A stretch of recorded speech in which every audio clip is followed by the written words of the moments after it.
crear para prosperar, que es el título de la sesión de hoy. Bueno, es un placer, perdonadme que vaya con tantas cosas, que hoy parezco la mujer biónica, pero estamos grabando esto para luego poderlo tener colgado, disponible, así que, bueno. Familia, yo no soy una speaker de estas tradicionales, yo de hecho mi día a día es estar a pie de operación y estar con mis alumnos, así que yo no estoy acostumbrada a hablar unilateralmente, estoy acostumbrada a interactuar, así que os pido que ya sé que es tempranito, supongo que todos nos hemos tomado cafés ya, ¿verdad? Más o menos, y me vais a ir ayudando un poquito, ¿verdad? Gracias. Os pensaréis, ¿no? ¿Qué hace esta mujer, así un outsider del mundo de la moda o del mundo corporate, ¿no? En una sesión como esta.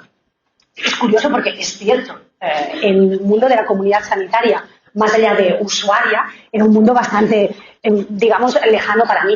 Pero es cierto que a raíz de unas conexiones personales con la comunidad de enfermeras, por casualidades de la vida, en marzo del año pasado, bueno, tuve la suerte de dar una conferencia cuando se presentó el Plan de Salud, ahí en el MANA.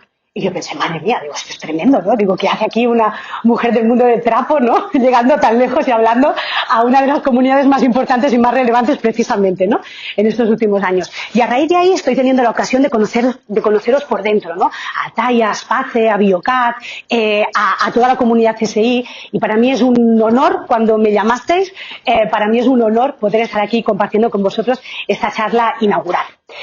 Nuestra sesión de hoy se llama así, Crear para prosperar. Y hablaremos sobre todo del poder de la innovación cotidiana. Os voy a pedir un favor. ¿Me podéis levantar la mano los que, cuando yo os pregunto, ¿sois creativos, creativas? ¿Qué nota os daríais en creatividad? ¿Cuántos de vosotros os daríais entre un 9 y un 10? Podéis levantar la mano sin ningún tipo de temor, que además yo no os conozco, o sea que no pasa nada. Bueno, no pasa nada, va, entre un 9 y un 8. Bueno, ya nos lanzamos más. Un aplauso aquí para los valientes, claro que sí. Entre un 8 y un 7. Bueno, un 7 y un 6. Va, que vamos a ir creciendo, ¿eh? Un 6 y un 5. 5 y 4. 4, 3. Ya está, no todos hemos aprobado, ¿no? 3, 2. 2, 1. 1, 0. ¡Hombre, no puede ser esto! Es cierto, vamos a estar viendo que normalmente cuando nos preguntan si somos creativos o creativas, nos da como reparo darnos un 10. Pero vamos a estar viendo que la creatividad en realidad es un talento 100% humano. Es inherente al ser humano. Todos somos creativos y creativas por naturaleza. Lo que pasa es que tradicionalmente venimos de una didáctica narrativa donde nos han hecho creer que el tema de la creatividad está muy vinculado sobre todo con temas más artísticos, plásticos, ¿no? Bailar, pintar, escribir, ¿no? Ser escultor, escultora. Y vamos a ver que no, que hay muchos tipos de creatividad. No solo eso. Yo soy muy fan, hay una cosa que personalmente, yo soy profe en el Instituto de Empresa, en el máster precisamente de innovación, y hay una cosa que a mí me da mucha rabia, que es cuando la gente al hablar de innovación lo asocia a palabras súper exóticas, ¿no? Moonshots, cosas así, o mundo techie, o mundo digital, o mundo startupero, que sin duda, ¿no? Ahí hay mucha creatividad y mucha innovación, pero vamos a ver que la innovación de verdad no es algo que se hace a lo grande, sino que es algo que empieza por nuestro día a día, por la rutina. Vamos a ver el poder de lo pequeño. Os lanzo una pregunta. ¿Esto qué es? Un Lego. Vale, muy bien. Bueno, los que seáis así más boomers como yo, también nos acordamos de la época del Tente. Sí, ¿esto existe el Tente? Ya no existe, ¿no? El Tente ya. Bueno, contadme una cosa. ¿Cuántos de vosotros hacéis Legos? Ya no por vosotros, sino por vuestros hijos, sobrinos, nietos. A ver, este proceso de Legos. Muy bien, ¿cuántos castillos de Hogwarts y cuántos halcones milenarios lleváis hechos ya, no? Vale, contadme una cosa. ¿Cómo es el inicio de un proceso de construcción de Lego? ¿Qué se hace? Adelante, adelante. Seleccionar piezas. Vale, muy bien. Antes de seleccionar las piezas, ¿qué hacemos? Vale, ese gran momento de abrir la caja del Lego, ¿no? Y entonces, ¿no? Abrir la bolsita del Lego. Y entonces, el primer punto de partida del Lego es este. ¿Sí? ¿Qué hacemos entonces? Entonces, sí. Seleccionar, agrupamos, los hay más valientes que se atreven a ir a pecho descubierto, sin instrucciones, tú sin instrucciones, sin nada, otros van ahí, ¿no?, a ver qué dicen las instrucciones, unos se las descargan, otros en papel, pero digamos que el punto de partida de todo proceso creativo es el caos. Es decir, que cuanto más caos hay, cuanto más liada está la situación, mejor, ¿sí?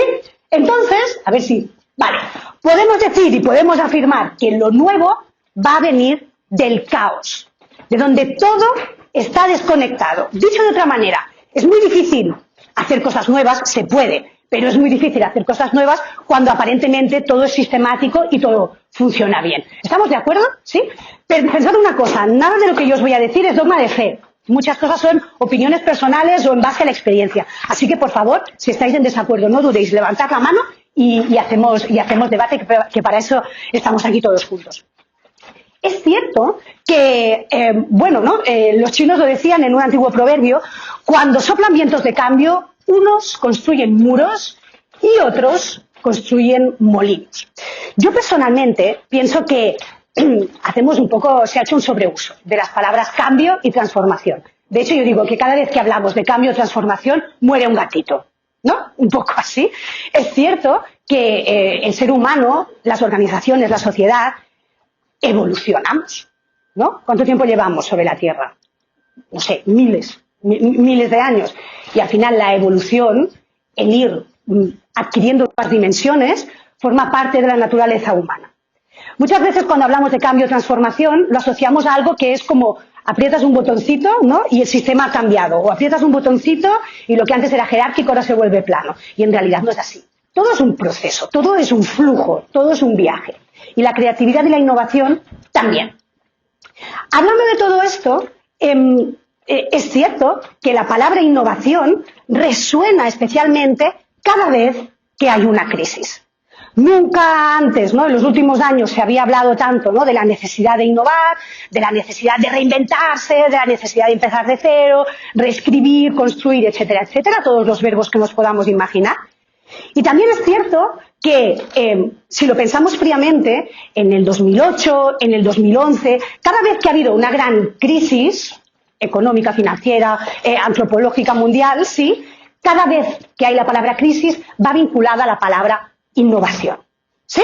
Nos fijamos que realmente da esta casualidad, ¿no? Coyuntura de crisis, necesidad de innovación. Así pues podemos decir que una crisis equivale a un caos y un caos es, evidentemente, un terreno fértil para crear y para innovar. ¿Por qué, no?, podríamos decir que hay esta innovación o esta necesidad de innovar cada vez que hay tiempo de crisis? El primer punto lo vemos muy claro, es un sentido de la urgencia. ¿Sí? Pasa algo dramático, paren las rotativas, vamos a ponernos todos a ver cómo vamos a solucionar esto. Así que lo primero que impera es el sentido de la urgencia cuando hay una crisis.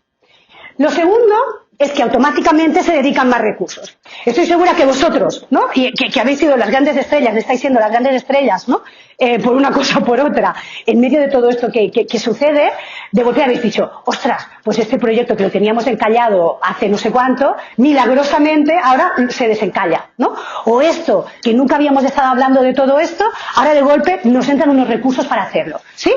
Puede haber pasado esto, en otras industrias ha pasado, ¿eh? Entonces seguramente en la vuestra es posible que pase. Así que de golpe, milagro, hay más recursos para innovar. Otro punto interesante, la crisis une a todos, lo cual genera una cosa muy interesante que es la diversidad de perspectivas. En un momento dado, la innovación se entendía que solo podía hacerlo un departamento de innovación o un departamento de I+D, y de golpe vemos en un momento de crisis, como hay urgencia y hay necesidad, personas de realidades distintas, sectores distintos, perspectivas distintas, maneras distintas de entender la industria, la sociedad, la empresa, lo que sea, coinciden, se encuentran para ir desarrollando soluciones. ¿Eso qué nos lleva? Nos lleva a un punto muy interesante, que es que perspectivas diversas nos permiten crear soluciones más poliédricas y, por lo tanto, que puedan responder a un mayor abanico de necesidades. ¿Sí? ¿Vamos bien hasta aquí? ¿Sí? Perfecto. Siguiente punto. Este es muy interesante. La crisis legitima la experimentación, la improvisación y, por lo tanto, el aprendizaje. Yo recuerdo, tengo unos clientes de farma y cuando se estaba hablando del tema de desarrollar la vacuna, bueno, estaban escandalizados. Era, pero por el amor de Dios, ¿cómo podemos desarrollar una vacuna en 6 meses? Desarrollar una vacuna se requieren años de ongoing, de experimentos de estos y no sé qué. Esto no puede ser. Y al final, ¿cuánto se tardó en sacar la vacuna? Más o menos, con sus más y sus menos. ¿Cuánto se tardó, chicos? Que vosotros lo sabéis mejor que yo. ¿No 6 meses? ¿No?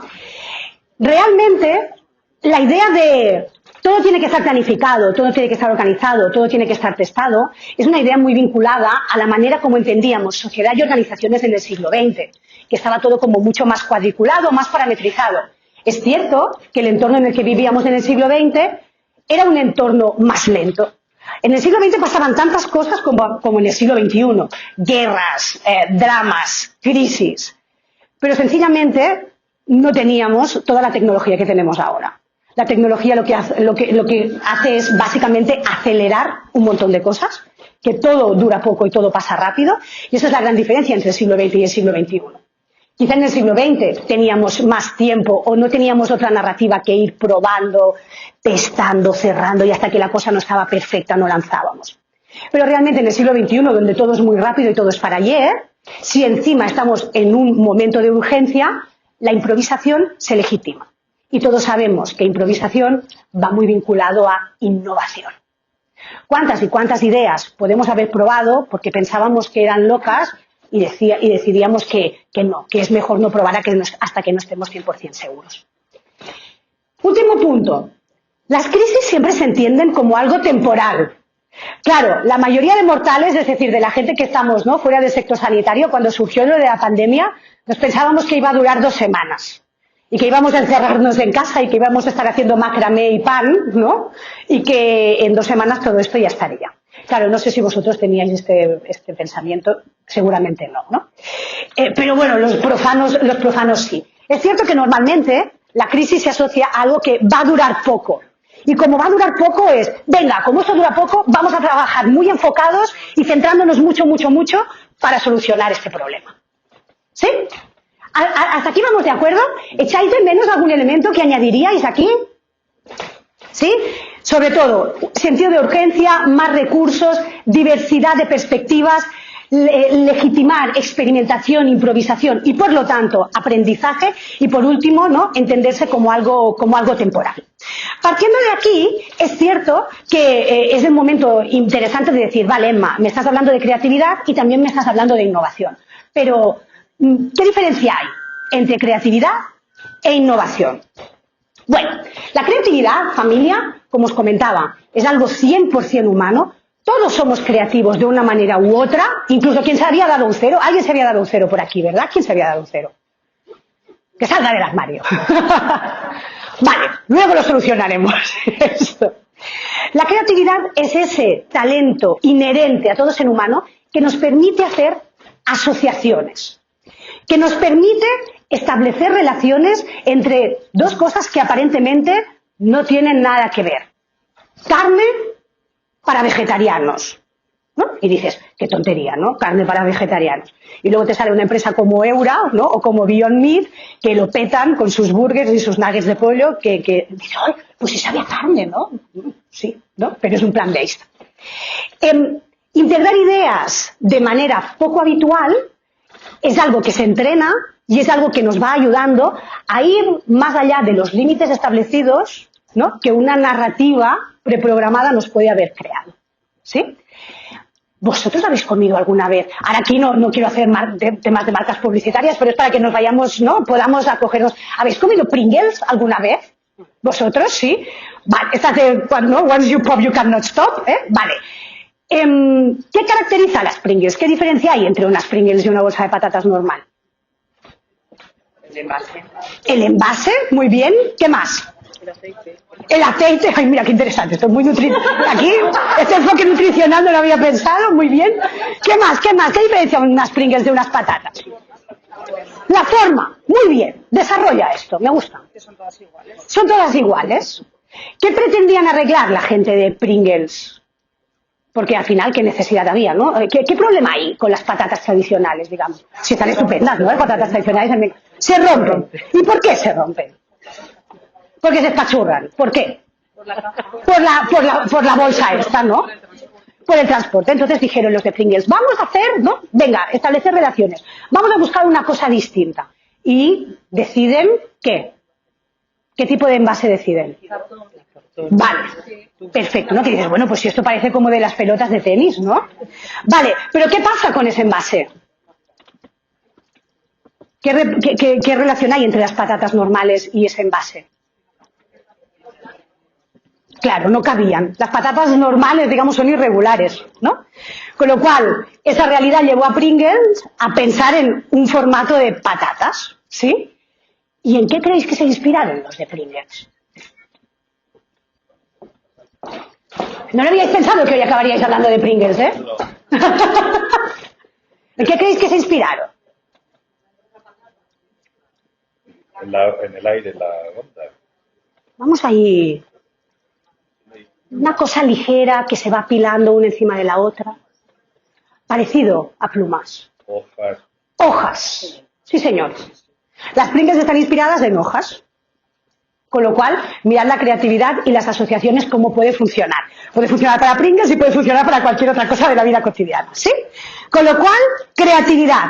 Todo el mundo está capacitado y preparado para establecer relaciones, ¿sí?, inusuales con su cerebro. Y la creatividad que se desarrolla, digamos, un poco como en la antesala de lo teórico, de lo cerebral, digamos, tiene una representación tangible que es, con permiso del pasador, la innovación. Es decir, la innovación es la tangibilización de estas ideas que nos han surgido en este ejercicio de creatividad que planteamos los seres humanos cotidianamente. Tangibilizar ideas significa una cosa interesante, que es asumir riesgos. Siempre que voy a hacer cosas nuevas, evidentemente me lanzo a algo desconocido. De manera que siempre un riesgo u otro, por pequeño que sea, voy a tener que tomar. ¿Sí? Y por último, muy interesante también, la innovación va vinculada a dos temas, a dos palabras que resuenan continuamente. La resistencia y la resiliencia ante el caos. ¿Por qué? ¿Qué pensáis? ¿Por qué resistencia y resiliencia son conceptos asociados a innovación? ¿Qué pensáis? Eliminarlas. ¿Perdón? Tienes que eliminarlas. Claro. O sea, al final la realidad es que si asumimos que sin caos no hay innovación, tendremos que asumir también que cada vez que implementemos algo nuevo va a haber caos también. ¿Sí? Es decir, hacer aparecer cosas nuevas en el escenario no llega de golpe. ¿Sí? Y de nuevo va a ser un proceso evolutivo. Muchas veces, me parece, ¿no?, es como gracioso porque muchas veces las empresas me dicen, pero Emma, no lo entendemos, hemos hecho este plan de cambio cultural o hemos hecho este plan de digitalización y es que no funciona. Y yo digo, pero vamos a ver, ¿cómo habéis empezado? No, hemos ido a saco en toda la organización. Y es en plan, bueno, a ver, pues poquito a poco, primero con la gente que son más afines, luego los que son más afines te hacen de embajadores internos, etc., etc., ¿no? Como mancha de aceite. Así pues, creatividad, terreno, ¿no?, mental, innovación, cuando tangibilizamos estas ideas. ¿Cuán a menudo practicáis la creatividad y la innovación vosotros, familia? ¿Cuán a menudo la practicáis? ¿Sabéis que la practicáis cada día? Vamos a hacer un ejercicio práctico. Hoy por la noche, después de todo un día de simposio en el que habéis estado viendo aquí información interesante, tomando cafés, reencontrándoos con los compis, llegáis a casa por la noche y abrís, a ver, hola, y abrís la nevera. Esto es una nevera, es en plan, Hemos recogido una nevera en día de compra, Esto, alguien ha ido, un enanito ha ido amablemente, ¿vale? Bueno, ok, ¿me podéis decir qué elegís, qué os hacéis? Venga, va, ¿qué hay aquí que os entre por los ojillos? Venga, ¿qué os gusta? ¿Qué os hacéis de cenar con lo que tenéis aquí? A ver. Uy, si tenéis aquí una pantalla también, hombre. A ver, ¿qué os hacéis por aquí para cenar, chicas? Contadme. Ensalada de champiñones. Una ensalada de champiñones, fantástico, me encanta. ¿Y por aquí qué? Una macedonia de fruta. Una macedonia de fruta. Oye, veo que sois todos de cenar muy ligeritos, ¿no? Aquí, bueno, muy bien, pero también muy bien. ¿Y por aquí qué os hacéis? ¿Qué? Tenemos tanto que igual no hacemos nada. Nada, estáis ya tan cansados que os vais a dormir sin cenar. A ver, ¿qué más? ¿Qué más? ¿Va que tenéis de todo aquí? Una crema de verduras. ¿Qué más? Bueno, puede ser lo que tú quieras ahora mismo. Va, sí, un chuleto. Hombre, menos mal, un homenaje, ¿no? Champiñones con jamón, se hace la Palmira, muy bien. ¿A quién qué se lo hace? Bueno, pues muy buenos también, ¿no? Ahí salteaditos, ¿no?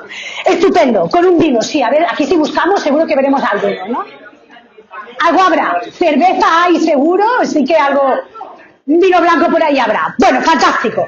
Muy bien, pues el ejercicio de creatividad es establezco relaciones con lo que tengo en la nevera y el ejercicio de innovación es lo tangibilizo en una cena. Tan sencillo como esto. Claro, aquí sí que es verdad que como aquí hay muchos recursos, es fácil innovar, ¿no? Si hubiese una nevera un poco más raquítica, eso ya sería otra historia, ¿no? Bien, pues esto es un ejercicio muy simple, ¿no? En el que podemos ver que realmente la creatividad y la innovación no es algo que tenga que estar implicando temas ni tan solo empresariales, sino que en las cosas más cotidianas yo aplico mi pensamiento creativo. ¿Sí?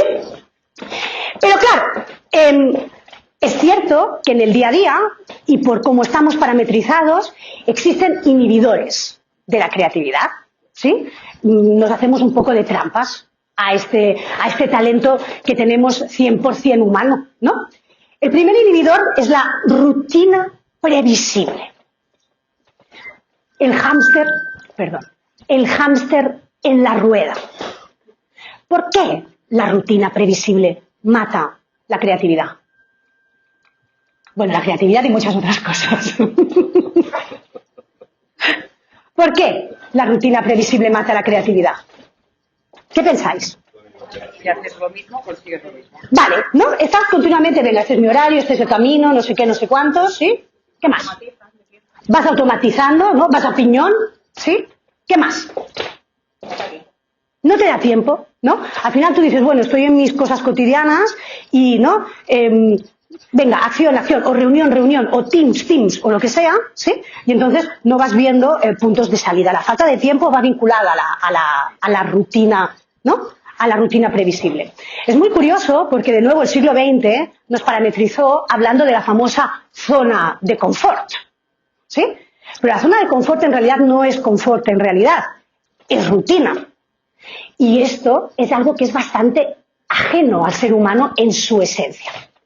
Vámonos a un caso concreto. Cuando os vais a un parque de atracciones, ¿dónde hay más cola normalmente? ¿En qué tipo de atracciones? En las atracciones de adrenalina, ¿no? Caídas libres, bungee jumpings, montañas rusas a lo bestia, Dragon Khan, la gente se va a hacer, ¿no? A tirarse en paracaídas, etcétera, etcétera, ¿no? Con lo cual, el ser humano tenemos una necesidad, digamos, de adrenalina en todo, ¿sí? Por lo tanto, el tema de la rutina, al final, va un poco en contra de la esencia humana, que es estar trabajando con lo imprevisto y con la incertidumbre, ¿sí? Curioso de nuevo.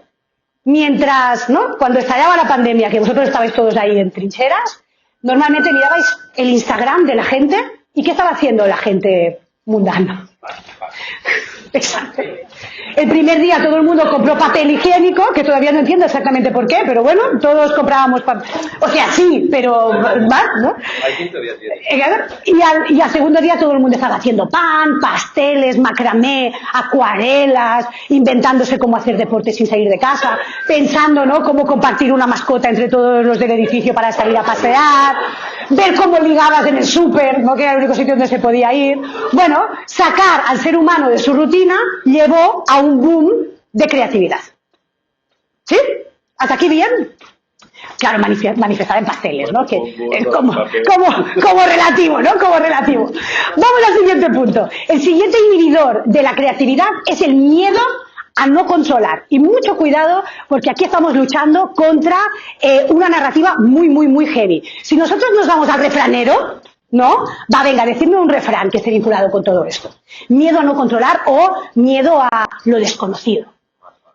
Pájaro en mano. Más vale pájaro en mano que ciento volando. ¿Qué más? Conocido que sabio por conocer. Exacto. Luego está la versión más vale malo conocido, ¿no? También. Que bueno por conocer, que dices, pero ¿cuándo algo malo puede ser bueno, no? O esa gran expresión de virgencita, virgencita, que me quede como estoy, ¿no? Es cierto que el miedo a perder el control es algo muy típico del siglo XX. Recordad, siglo XX, controlar, planificar, medir, ejecutar, ¿sí? A partir del momento en el que no se puede controlar algo, todo esto genera un miedo y parálisis. Cuando en realidad es un poco absurdo, ¿no? ¿En qué momento nos hemos pensado los seres humanos que no podemos controlar todo? ¿No? La coyuntura en realidad es incontrolable. No se trata de controlar, sino de, en la coyuntura, actuar. ¿Sí? Con lo cual, miedo a no controlar, muy vinculado también con el miedo a no ejercer poder. ¿Sí? A no poder ejercer el poder. Y el tercer punto, también muy interesante, es el prejuicio. La pregunta es, ¿a partir de cuándo el ser humano desarrolla el concepto de prejuicio? ¿Nacemos con él? No. ¿A partir de cuándo lo desarrollamos? A partir, ¿no? Vamos creciendo y a partir de un determinado momento desarrollamos prejuicios. Ostras, no diré esto porque se van a pensar que estoy loca. Ostras, no me voy a poner esta ropa porque ¿qué se van a pensar? ¿No? Ostras, perdón. Tradición juvenil. Exacto. Tú tienes palabras adecuadas para todo, ¿eh? Que ahora mismo yo te estoy escuchando y antes también. Yo te escuchaba hablando de pensamiento lateral y todo, y luego nos tomaremos un café tuyo. ¿Que te llamas, por cierto? José Luis. José Luis. Moreno, como lo escribo. Ah, mira tú, ¿eh? Muy bien. Bueno, pues es curioso, ¿no? Porque hace un tiempo se hizo viral en redes un vídeo que decía, ¿no? Se llamaba Corre como una niña. Entonces preguntaban, ¿no? A mujeres y a hombres, ¿lo habéis visto? ¿No? Corre como una niña, y todo el mundo se ponía a correr, ¿no? Y le preguntaban a las niñas, corre como una niña, y las niñas, pues corrían normal. ¿A partir de qué momento, no? Incluso una mujer empieza a pensar que correr como una niña es correr así, ¿no? Con lo cual, los prejuicios matan la creatividad, porque si yo no me siento seguro o en un entorno seguro como para dar ideas y digo, voy a callarme porque qué se van a pensar de mí. Claro, cuántas y cuántas buenísimas ideas pueden haberse quedado en la mente de una persona para siempre por culpa de prejuicio, que es algo que no es inherente al ser humano, es algo que que vamos desarrollando con el tiempo. ¿Sí? ¿Añadiríais algún inhibidor más en este listado? Miedos en general, ¿no? También, ¿sí?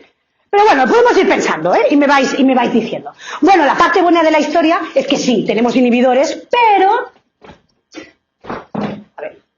también tenemos potenciadores, ¿sí?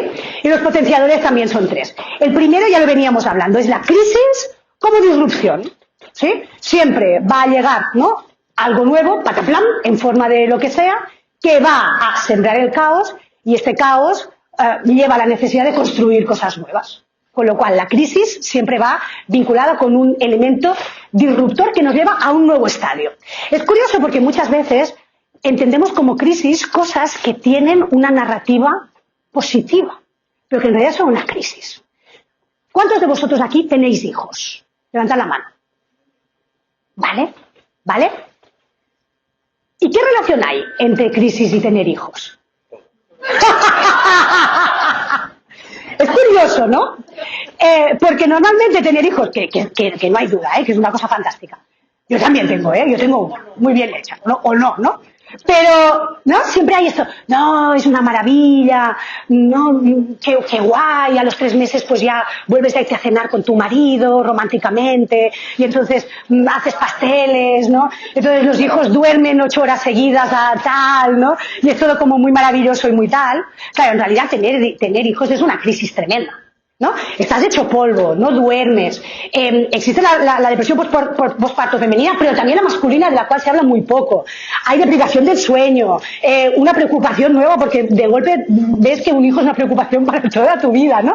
Evidentemente, te lleva a un nuevo estadio como persona, como pareja, como familia o como lo que sea, ¿sí? Pero evidentemente es una crisis.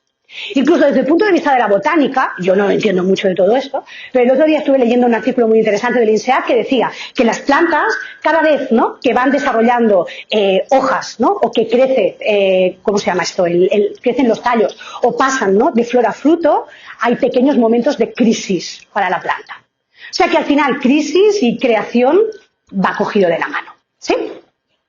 Siguiente punto, súper importante, y vosotros de esto sabéis un montón. La seguridad psicológica. En los años 80, 90, principios de los 2000, cuando hablábamos de seguridad en el mundo empresarial en general, hablábamos de prevención de riesgos, ¿no? Cómo tienes que sentarte, cómo tienes que coger pesos, cómo tienes que mirar el ordenador. Yo que venía del mundo de la moda, ¿no?, y de las tiendas, no pongas maniquís ni cajas en las salidas de emergencia, etcétera, etcétera. Actualmente hablar de seguridad va mucho más allá. Es hablar de seguridad psicológica. Es decir, cuán seguro y tranquilo me siento yo en mi entorno. Dicho de otra manera, una persona que está en un entorno donde no se siente tolerado o donde siente que hay demasiados prejuicios para que podamos ser nosotros mismos, en ese entorno va a ser imposible, por más cursos que se den, va a ser imposible que florezca la creatividad y la innovación. La seguridad psicológica va muy vinculada con la diversidad. Y cuando hablo de diversidad ya voy mucho más allá de género, de cultura, de edad, de origen o de maneras de entender el mundo, la vida, la política o las relaciones humanas, sino que va de cómo nosotros podemos ser nosotros mismos en nuestra autenticidad. ¿Sí? Y que si... Mira, yo siempre lo cuento esto. Yo una vez tuve un jefe cuando yo era jovencita que me decía que yo sonreía demasiado y que eso no era profesional y que yo no llegaría lejos. Claro, yo por suerte a mí me crió mi abuela, entonces yo tengo mucho amor propio, ¿no? Digamos que las yayas desarrollan así, muy así, ¿no? Entonces yo me pasé ya por el forro lo que me dijo ese señor y no me puedo quejar de cómo me ha ido la vida, ¿no? Entonces al final, el que te dejen ser como eres tú va a ser un factor esencial para crear entornos psicológicamente seguros donde la innovación y la creatividad va a fluir sin tener que hacer ningún curso. ¿Sí? Y por último, una cosa muy guay. La curiosidad específica, también llamada pensamiento crítico. ¿Qué es eso de la curiosidad específica? ¿Por qué pongo un niño ahí en la foto? ¿Perdón? Efectivamente. Es oye, ¿y por qué? ¿Y por qué no sé qué? ¿No? El otro día mi hija, que tenía 8 años, me preguntaba qué era esto de la reencarnación, ¿no? Y yo, ostras, digo, qué fuerte los niños hoy en día ya me preguntan, y yo digo, pues mira, pues resulta que, ¿no? Aquí a ver si Disney me ayuda en cosas de esas, entre Soul y el In and Out y todas estas cosas. Sea como sea, la historia es que esta curiosidad específica, que cuando somos pequeños la tenemos tan desarrollada, ¿por qué la vamos perdiendo con el tiempo? ¿Por qué vamos asumiendo muchas cosas? ¿No? El de, oye, ¿y qué pasaría si? ¿Y por qué esto es así? ¿Y si desmonto esto que todo el mundo se está quejando? ¿Y si lo desmonto y hago una cosa de cero? No, pero nos costó mucho dinero y nos costó mucho tiempo de implementar. A ver, implementado nunca estuvo, porque nunca ha sido útil para nadie, por más dinero que haya costado, ¿no? Es muy interesante también, porque la curiosidad específica, es decir, cómo yo como ser humano puedo retar algo establecido, haciéndome y formulando preguntas, es muy interesante también en el tipo de sociedad en el que estamos aquí y ahora. Estamos en un momento donde en nuestro bolsillo, ¿no?, en pequeños aparatitos, tenemos una cantidad de información. Claro, yo me acuerdo cuando yo era joven, cuando estudiaba, que me iba a la biblioteca y había nuestras grandes enciclopedias, estas historias, y hoy en día, ¿dónde queda todo esto, no? O sea, aquí accedes incluso, yo qué sé, a cursos de la Universidad de Michigan, y de manera gratuita y online, ¿no?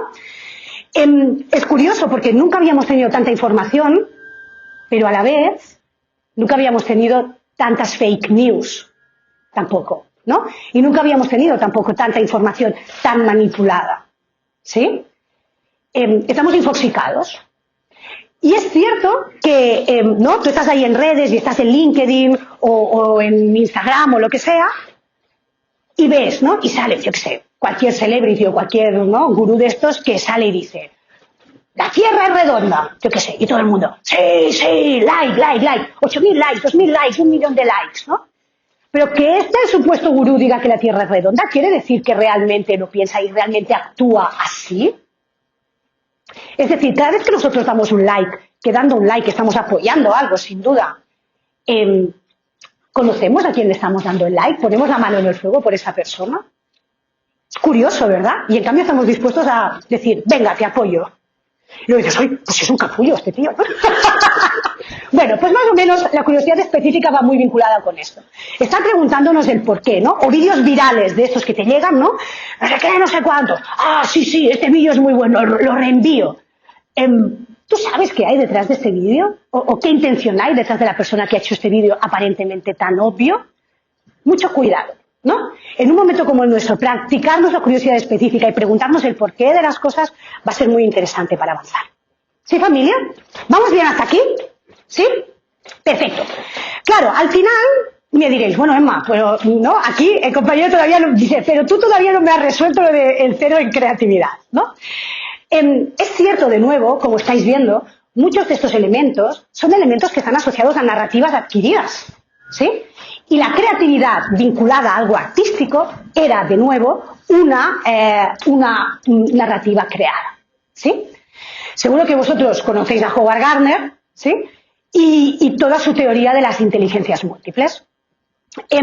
Howard Gardner, afortunadamente, ¿no? Él está todavía, es un psicólogo norteamericano. Él, además, este modelo, además, se está implementando en varias escuelas con mucho éxito. Y él, a mediados de, bueno, en los 70, 80, él publicó su estudio, Frames of Mind, que se tradujo en español como Estructuras de la Mente. Y en él demostró que el ser humano no existe una única inteligencia humana, única y transversal, ¿no?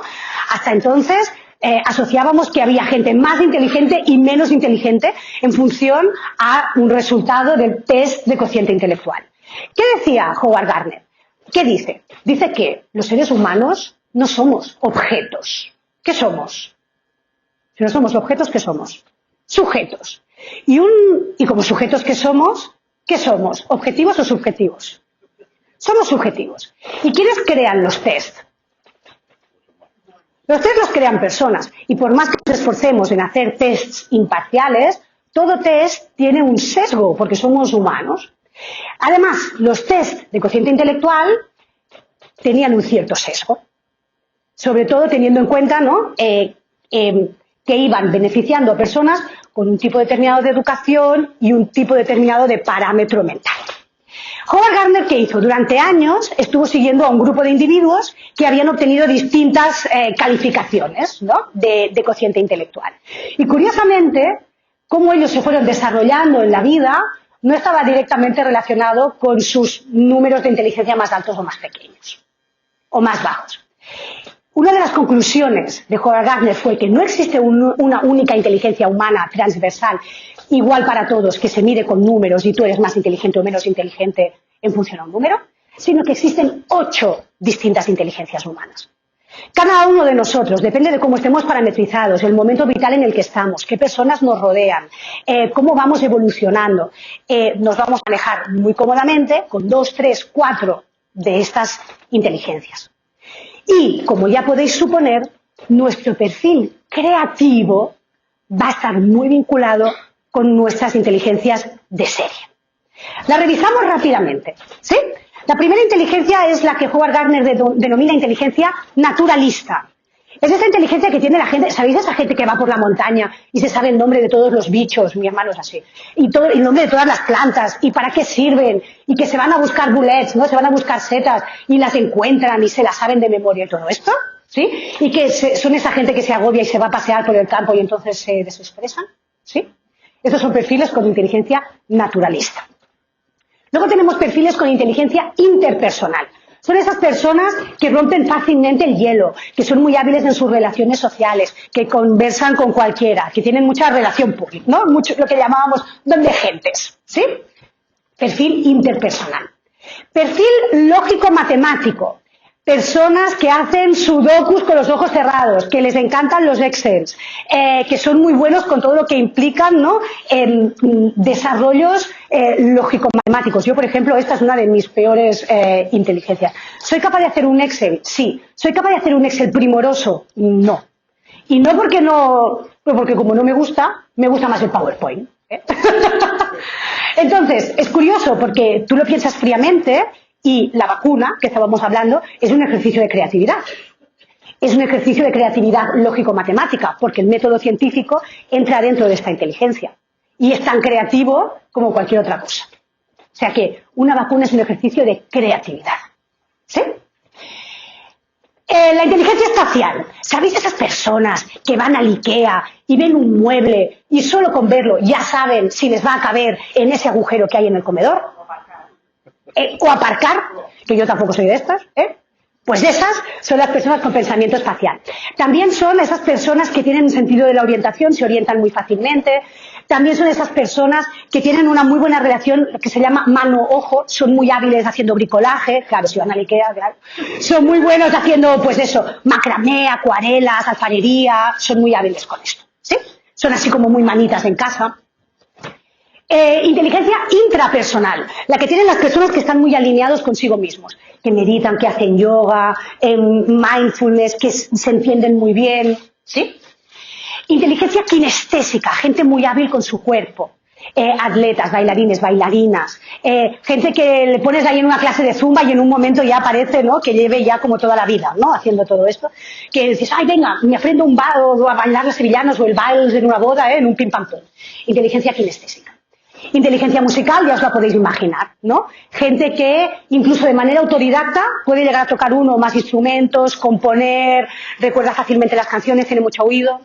Y por último, la inteligencia lingüística, ¿sí? Son esas personas que recuerdan fácilmente patrones idiomáticos, tienen facilidad para aprender idiomas, son muy buenos oradores, oradoras, escritores, escritoras, riman fácilmente, ¿sí? Son personas con mucha inteligencia lingüística. ¿Qué significa todo esto? El gran reto de la innovación y de la creatividad en entornos laborales, ya podríamos decir, ya no se trata de ir poniendo cursos o de ir haciendo seminarios.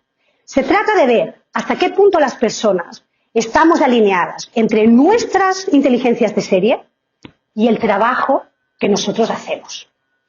Dicho de otra manera, si a mí me ponen a hacer Excel o me voy a trabajar en un departamento de contabilidad, ¿voy a poder hacerlo bien? Hombre, yo me voy a esforzar mucho, mucho, mucho. Me voy a tener que esforzar porque no es, digamos, una de mis inteligencias prioritarias. Pero nunca voy a llegar a proponer el mejor Excel del mundo. O nunca voy a ir en plan más allá, porque yo, después de mis 8 horas haciendo Excel, ya no querré ver Excels, porque en realidad no me gustan. ¿Sí? Y entonces, por más que vengan y me hagan una evaluación y me pongan un objetivo o lo que sea, no voy a crear el Excel que va a arreglar al departamento. En cambio, si estoy en un departamento, pensando un poco en las mías, ¿no?, que esté vinculado con personas, o que esté vinculado con formación, o que esté vinculado a desarrollo, etcétera, etcétera, ahí lo voy a petar con cariño, porque ahí soy yo misma, pongo en práctica mi creatividad, que está directamente relacionada con mis talentos naturales, y por lo tanto voy a contribuir enormemente a los resultados, a innovar y a llevar mi trabajo, o lo que sea mi parcela de responsabilidad, al próximo nivel. Así pues, cuando hablamos de crear y de innovar, no estamos hablando de cosas lejanas, no estamos hablando de cosas de Silicon Valley. Estamos hablando de algo tan increíble y tan cotidiano como conocernos bien a nosotros mismos y buscar esta alineación entre quiénes somos nosotros y lo que hacemos. Y tener la certeza de eso que dice, ¿no?, la gran Maya, o que decía la gran Maya Angelou. Nuestra creatividad es algo que no se gasta. Al contrario, cuanta más creatividad usemos, más creatividad tendremos. Familia, muchísimas gracias por escucharme y por participar. Gracias.